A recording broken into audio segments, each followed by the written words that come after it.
আবার যখন ভারতীয় ট্রেন বাংলাদেশে আসবে, বাংলাদেশের ট্রেন ভারতে যাবে, বুড়িগঙ্গা দিয়ে সেই ভারতের যে কলকাতা থেকে স্টিমার আসবে, আর ভারতের যে কার্গো প্লেনগুলো এয়ারপোর্টে আসবে, তখন এই যে আমাদের এখন যারা ইনকলাব মঞ্চ আছেন, এখন যারা সংসদের বিরোধী দল আছেন, 11 দলীয় জোট আছেন, জামাত আছেন, এনসিপি আছেন, তারা তখন কি বলবেন? আসসালামু আলাইকুম রহমতুল্লাহি ওবরকাতুহু। সম্মানিত দর্শক, কয়েকটি খবর বেশ গুরুত্ব সহকারে পত্রপত্রিকায় ছাপা হচ্ছে, আর সামাজিক মাধ্যমে তার চেয়ে গুরুত্ব সহকারে এগুলো নিয়ে বেশ পক্ষ এবং বিপক্ষে কথাবার্তা হচ্ছে। আপনারা জানেন যে সারা দুনিয়া ব্যাপী ইরাক এবং ইরান এবং আমেরিকা এই অঞ্চলে যে এখন যে কনফ্লিক্ট চলছে, এর কারণে সারা পৃথিবীতে জ্বালানি সংকট তীব্র থেকে তীব্রতর। ঠিক সেই জ্বালানির সংকট যখন তুঙ্গে, এমনকি ভারতে যখন জ্বালানি সংকট তুঙ্গে, ঠিক সেই সময়টাতে পাইপলাইনে ভারত থেকে আমাদের দেশে ডিজেল আসছে, ভারত আমাদেরকে ডিজেল দিচ্ছে। এই খবরটা প্রচারিত হচ্ছে। যারা ভারত বন্ধু তারা বলার চেষ্টা করছে, দেখো দেখো দেখো, একেই বলে বন্ধুত্ব। এই বিপদের সময় ভারত যদি তেল না দিত, তাহলে তোমরা তেল পেতে কোথায়? আমাদের দেশে তো এখনও পর্যন্ত ডিজেলের চাহিদা সবচেয়ে বেশি। সেই ডিজেল ভারত দিল, তাও পাইপলাইনের মাধ্যমে গড় গড় গড় গড় করে চলে গেল। আর এই যে পাইপলাইন, সেই পাইপলাইন তো জেনে তেনা নয়, ভারত সরকার তৈরি করেছিল এই পাইপলাইন, যার 85% টাকা এটা ভারত দিয়েছে, 15% টাকা বাংলাদেশ দিয়েছে। আমাদের দিনাজপুর পর্যন্ত এই পাইপলাইন টানা রয়েছে। তো সেই পাইপলাইন দিয়ে দিনাজপুর ডিপোতে আমাদের তেল আসছে। সবাই বললো যে তাহলে এই যে ভারত যে বিরোধিতা করেছো, ভারতকে গালাগালি করেছো, এখন ভারতের তেল ছাড়া চলো। এরপর আবার দেখলাম আরেকটি খবর যে মংলা বন্দরে সেই বিশাল একটা চালান আসছে, ভারতীয় চাল। সেটা খালাস হচ্ছে বস্তার পর বস্তা। কত 50 লাখ মেট্রিক টন না 50,000 metric ton, I don't know. কিন্তু এরকম কথাবার্তা হচ্ছে যে বিশাল চালান আসছে ভারত থেকে। গত 17 মাস ধরে ভারত বিরোধী যে আন্দোলন, এটা ছিল তুঙ্গে। আমাদের যে হাদি নিহত হলেন, তিনি বিখ্যাত ছিলেন ভারত বিরোধী বক্তব্যের জন্য। তার নামই হয়ে গেছিল কি একটা শব্দ দিয়ে, এরকম। এরপরে সে ইনকলাব জিন্দাবাদ, ভারতের দিল্লির আধিপত্যবাদ শেষ করো, এটা নিয়ে বিভিন্ন ইল্লু পিঙ্কুদের যে দল, তারা যে চিৎকার চেঁচামেচি করেছে, এবং তাদের অনুসারী যে সকল লোকজন রয়েছে, মানুষরূপী ভেড়ার দল রয়েছে, তারা শুধু বাবরি দুলিয়ে, মাথা দুলিয়ে, পাশা দুলিয়ে বলেছে ভারত নিপাত যাক, মোদি নিপাত যাক, দিল্লির নিপাত যাক। এখন এই সময়টিতে এসে যখন জনাব তারেক রহমান সরকারের সঙ্গে মোদি সরকারের পারস্পরিক বন্ধুত্ব শুরু হয়ে গেল, তখন তারা অনেকে মুসরামুসরি করছে, অনেকে গালাগাল করছে, অনেকে খিস্তি খেয়ে করছে, কিন্তু ঘটনা তো ঘটে যাচ্ছে। এর মধ্যে রাষ্ট্রদূত প্রণয় ভার্মা, তিনি মধ্যে কোন এক মন্ত্রীর সাথে বোধহয় দেখা করেছিলেন। তো মন্ত্রী বেশ পায়ের উপর পাতের, সম্ভবত সালাউদ্দিন সাহেবের সাথে দেখা করেছিলেন। তো সালাউদ্দিন সাহেবের সাথে দেখা করেছে, সালাউদ্দিন সাহেব পায়ের উপর পা তুলে ক্রস লেগ করে মন্ত্রীকে বলছেন, মানে মন্ত্রী বলছেন রাষ্ট্রদূত প্রণয় ভার্মাকে, যে সীমান্তে যেন আর কোনো বাজে জিনিস না শুনি। তখন সবাই বললেন যে হায় হায়, দেখো কি ক্ষমতা সালাউদ্দিন সাহেবের।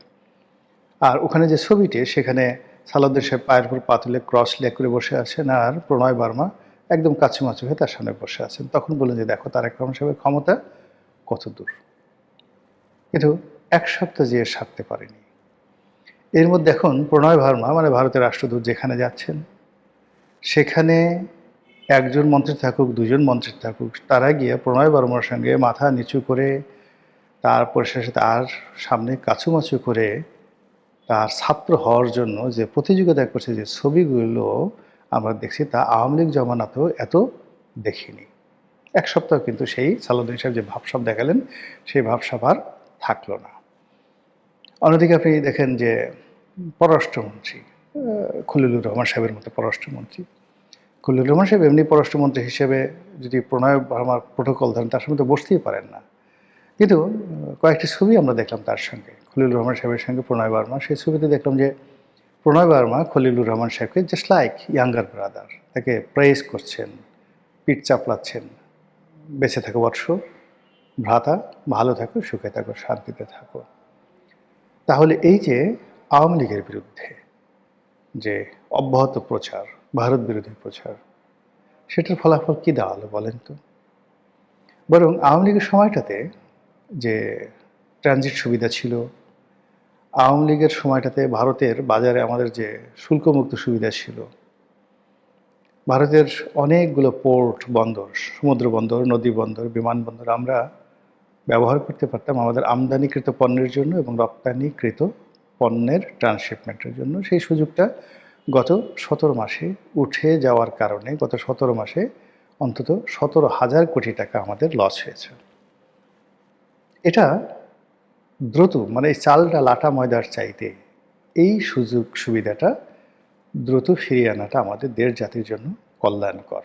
তারেক রহমান সাহেবের জন্য, ব্যবসা বাণিজ্যের জন্য এটি কল্যাণকর। তো সেটা যখন আবার শুরু হবে, আবার যখন ভারতীয় ট্রেন বাংলাদেশে আসবে, বাংলাদেশের ট্রেন ভারতে যাবে, বুড়িগঙ্গা দিয়ে সেই ভারতের যে কলকাতা থেকে স্টিমার আসবে, আর ভারতের যে কার্গো প্লেনগুলো এয়ারপোর্টে আসবে, তখন এই যে আমাদের এখন যারা ইনকলাব মঞ্চ আছেন, এখন যারা সংসদের বিরোধী দল আছেন, 11 দলীয় জোট আছেন, জামাত আছেন, এনসিপি আছেন, তারা তখন কি বলবেন?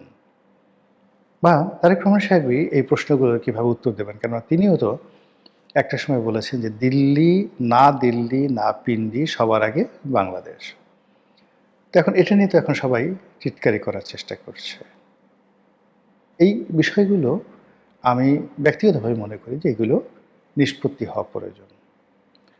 নিষ্পত্তি হওয়া প্রয়োজন এই কারণে যে অতীতে আমরা যেভাবে আওয়ামী লীগের জমানাতে শেখ হাসিনা, বঙ্গবন্ধু তাদেরকে যেভাবে অবাধে ভারতের দালাল, ভারতের তাবেদার, ভারতের মদতপুষ্ট, ভারতের দামি, বা আমি নিজেও আকার ইঙ্গিতে কয়েকবার লেন্দুব দর্জির যে কাহিনী, চরিত্র পত্রপত্রিকায় লিখেছি যে লেন্দুব দর্জি কীভাবে সিকিমকে ভারতের হাতে তুলে দিয়েছিলেন। এই কথাগুলো আকার ইঙ্গিতে মূলত শেখ হাসিনাকে ইঙ্গিত করার চেষ্টা করেছি যে শেখ হাসিনা হয়তো এইভাবে বাংলাদেশকে লেন্দুব দর্জির মতো ভারতের হাতে তুলে দেবেন। তো এখন বর্তমান প্রেক্ষাপটে যদি আমি কল্পনা করি, তাহলে এই যে আমাদের যে চিন্তা চেতনাগুলো, এগুলো একেবারে বালখিল্য এই কারণে যে ভারত যদি চাইতো, যেভাবে তারা কাশ্মীর দখল করে নিয়েছে, পাকিস্তানের কাছ থেকে তারা কাশ্মীর দখল করে নেয়নি। কী করেছে পাকিস্তান? কিছু করতে পারেনি। এতবার যুদ্ধ করার পর তো সেখানে একটা পশম ছিঁড়তে পারেনি। আচ্ছা, তো সেইভাবে তারা তো সেই পাকিস্তান সৃষ্টি হওয়ার পরে 52-53 সনে কিন্তু ভারত আক্রমণ করতে পারত, কিন্তু তারা তো সেটা করেনি। কিংবা 1971 সনে তারা তো চোখ বুঝে জাস্ট বাংলাদেশকে তারা নিয়ে যেতে পারতো, কিন্তু তারা তো সেটা নেয়নি। তো যেটা 1952 সনে করেনি, 54 সনে করেনি, 56-তে করেনি, 58-তে করেনি, 62-তে করেনি, 70-এ করেনি, 71-এ করেনি, কিংবা 1975 সনের 15ই আগস্ট ভোরবেলা করেনি। করতে পারতো যে বঙ্গবন্ধুকে হত্যা করা হয়েছে, তারা এখানে সৈন্য সমাবেশ করবে, দে ক্যান ডু। কিংবা শেখ হাসিনার যখন পতন হলো আগস্ট মাসের 5 তারিখে, তখন তো ভারত ইচ্ছা করলে সৈন্য ডিপ্লয় করতে পারতো। বলা হয়ে থাকে ভারতের সঙ্গে শেখ হাসিনা সরকারের একটা গোপন সামরিক চুক্তি ছিল, সেই চুক্তি শেখ হাসিনার প্রয়োজনে সেখানে সে সৈন্য সমাবেশ করবে। এটা সত্য মিথ্যা আমরা জানি না, কিন্তু আমরা এইভাবে প্রচার করেছি যে হায় হায় আমাদের মিলিটারিকে শেষ করে দিল শেখ হাসিনা, ভারতের সাথে সেই গোপন সামরিক চুক্তি করেছে, এখন তো ইন্ডিয়ান আর্মি বাংলাদেশের ভিতর থেকে যাবে, সেনাবাহিনী যাবে, অস্ত্র যাবে, গোলাবারুদ যাবে, কামান যাবে, বিমান যাবে, আমরা কিছুই করতে পারবো না। এই কথা তো আমরা বলেছি সবাই। এখন এই কথাগুলো বলার জন্য কি আমাদের এই মুহূর্তে তওবা করা উচিত নয়?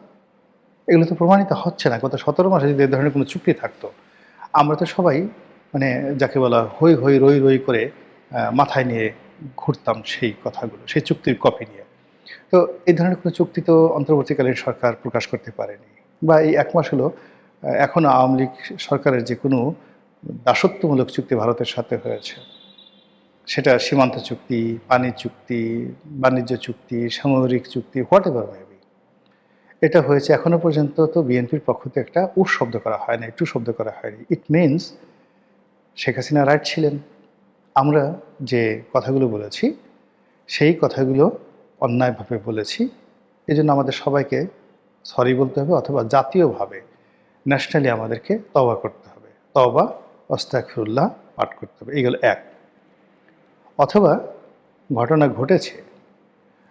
ঘটেছে কিন্তু যেই লাউ সেই কদু, অর্থাৎ শেখ হাসিনা যে কাজ করতে বাধ্য হয়েছেন, ইউনূস সাহেব সেই কাজ করতে বাধ্য ছিলেন, আর তারেক রহমান সাহেবও সেই কাজ করতে বাধ্য হয়েছেন বা সেই কাজ করে চলেছেন। এই যদি হয়, তাহলে আমরা যারা বিভিন্ন সময় ভারত বিরোধিতার স্লোগান তুলি, বিভিন্ন কথাবার্তা বলি, আমাদেরকে আসলে এই জায়গা থেকে বের হয়ে আসতে হবে। এটা হলো প্রথম। আর যদি আপনি একাডেমিক আলোচনা করেন, তাহলে আপনাকে অবশ্যই মানতে হবে যে ভারতের বন্ধুত্ব ছাড়া কোনো অবস্থাতেই বাংলাদেশের শান্তি সমৃদ্ধি সম্ভব নয়। ভারতের বৃহত্ততার কারণে, অর্থাৎ ভারতের বৃহত্ততা, বৃহৎ আকৃতি, বৃহৎ আয়তনের কারণ তাদের সামরিক শক্তি, অর্থনৈতিক পাওয়ার, তাদের স্ট্রং ডেমোক্রেসি, তাদের শক্তিশালী আমলাতন্ত্র, এবং একই সঙ্গে তাদের যে গ্লোবাল কানেক্টিভিটি, সব মিলিয়ে মানে যেখানে আমেরিকা ভারতের সঙ্গে টেক্কা দিতে পারছে না, রাশিয়া পারছে না, চীন পারছে না, সেখানে আমরা বাংলাদেশে বসে একটু ইউটিউব করি আর সারাক্ষণ গুড়াকির্মির যন্ত্রণায়, মানে একদিকে ইউটিউব করে আর অন্যদিকে গুড়াকির্মির যন্ত্রণায় ঘুষুর করে করে সারাক্ষণ শুধু দিল্লিকে গালাগালি করি। এটা যে আমাদের পুরো পায়ুদেশ, পশ্চাৎ দেশ, এটা যে একেবারে ধ্বংস করে ফেলেছে গুড়াকির্মিতে, এটা আমাদের অনেকের কথায় যেভাবে ফুটে ওঠে, এটা আমরা নিজেরা বুঝতে না পারলেও যারা দর্শক তারা কিন্তু ঠিকই বুঝতে পারেন। তো সেক্ষেত্রে ভারতের সঙ্গে বাংলাদেশের আসলে একটি সুসম্পর্ক স্থাপন করতে হবে, সৌহার্দ্যের মাধ্যমে, বন্ধুত্বের মাধ্যমে, এবং যতটা সম্ভব সমতার মাধ্যমে, একে অপরের সম্মান এবং মর্যাদা অক্ষুণ্ণ রেখে। আগামীতে এখন যারা সরকার চালাচ্ছেন তারা ভালো চালান, আগামীতে যারা আসবে তারা আরও ভালো চালাবেন, এবং এই নির্মম যে সত্যগুলো, সেই সত্যগুলো সরকার সাহসিকতার সঙ্গে তুলে ধরবেন, আর অযথা ভারত বিরোধিতা থেকে পুরো দেশ জাতিকে রক্ষা করবেন সরকার, এবং ভারতের সঙ্গে একটি সুন্দর সুসম্পর্ক স্থাপন হবে। এটাই হোক আগামী দিনের প্রার্থনা এবং কামনা। আসসালামু আলাইকুম রহমতুল্লাহি ওয়া বারাকাতুহু।